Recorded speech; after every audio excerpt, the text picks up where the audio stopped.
First of all, I would make one comment. It's interesting.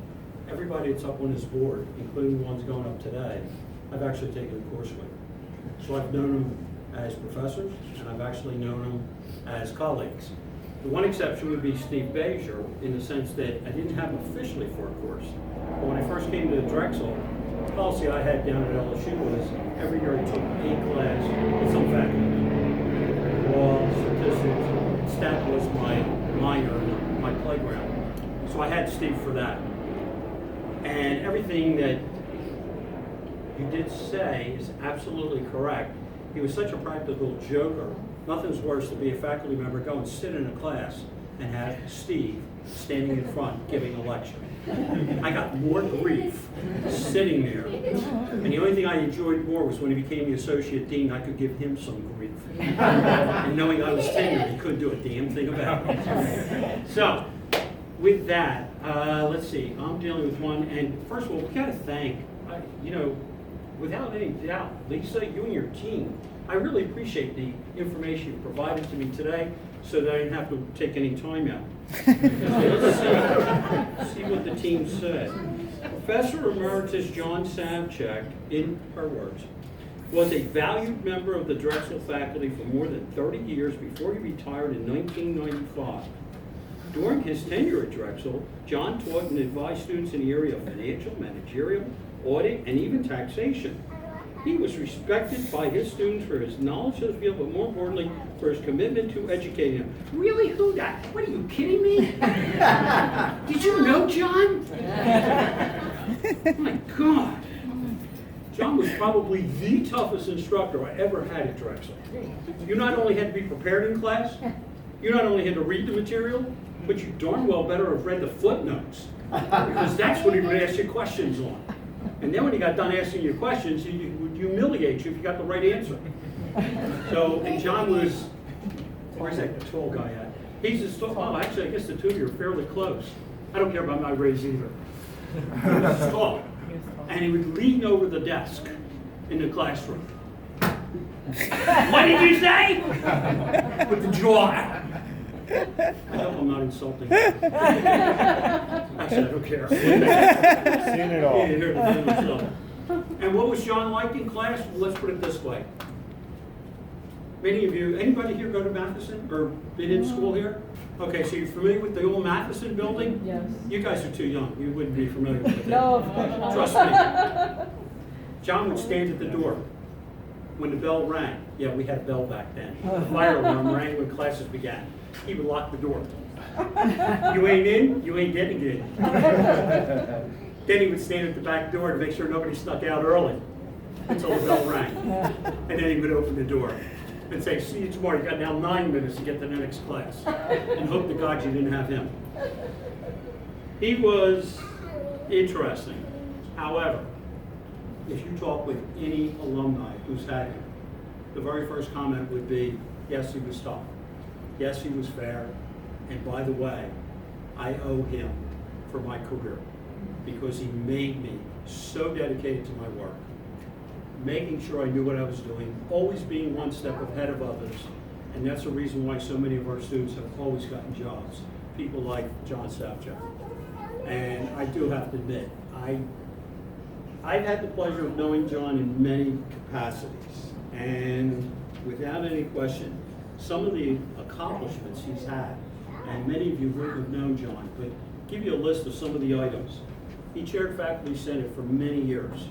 He was responsible, I should say he was responsible, he was probably paramount in convincing President Haggerty to put in fringe benefits to the faculty and staff, i.e. medical insurance. They didn't have it prior to that. That was John Savchuk.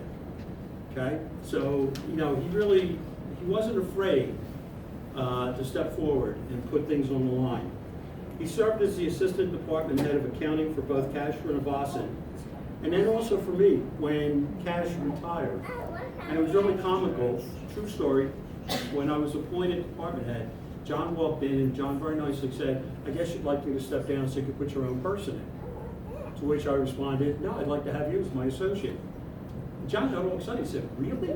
I said, absolutely. This way all the grief you gave me as a student, I can now give to you as my assistant. And John was happy. He served on various state, local, national committees, including the PICPA. He was known for his involvement and never afraid to speak his mind. You may not have liked what he said, but you always knew whatever it was from his heart. He played basketball for the Drexel Dragons. I didn't even remember that. I had to look up the material when I was doing work on him, when he retired back in '95. And the comedy is, if John were alive today, I can assure you of one thing, he would not be here. He'd be down at the Phillies game, because he and Kaz went to most Philadelphia games, and I had to hear about it every day at lunch. That day, the day after, we relived every single play, every strike. I cannot begin to tell you how many things I heard about it. And then when he got done talking about the Phillies, I then heard about his granddaughters who were baseball players, and heard about all them, which was thrilling because I finally got to meet one of them tonight.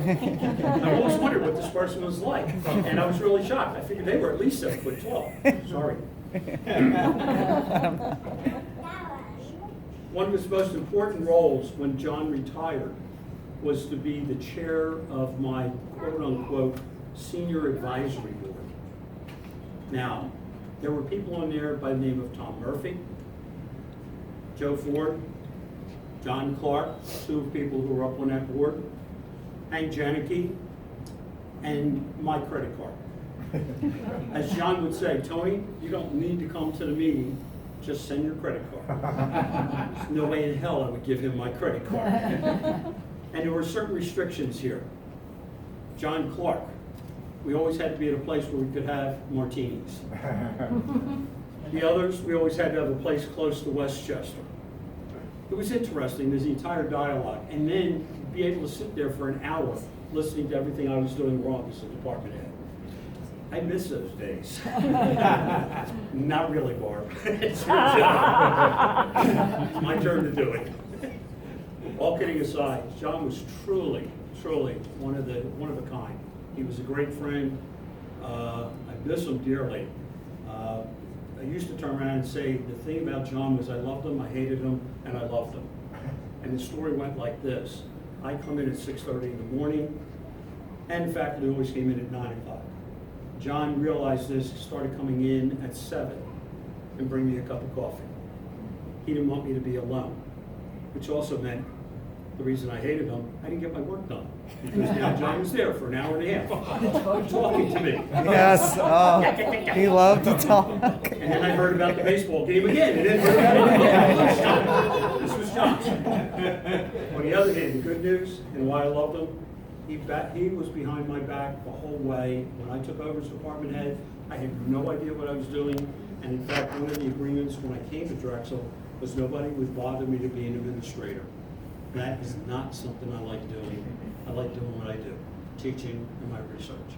So it was kind of interesting. John led me through the way, and I've always been indebted to him for it. I was there the day prior to his passing, and I was heading out of town. And it was difficult, because he and my wife were very good friends as we were friends.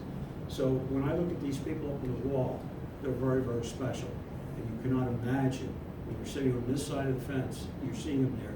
And I'm always so grateful that Osmead came up with this idea of putting a wall of fame. We do call it Wall of Fame now, don't we? No, it's just wall. It's Hall of Fame? It's a wall. It's a wall in a wall. A hole on the wall. What do you want from business people? You know? Rest the case. Okay? With that, may we have Lauren, you're going to come up too? You don't want to John's son And his granddaughter. Well, your daughter.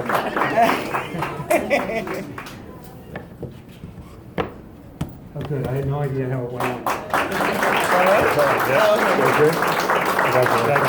Thank you. It's my pleasure. Okay, great. Mr. Dean, you may have it. Thank you, sir. Well, I would like to thank our presenters. Thank you very much, and thank the committee.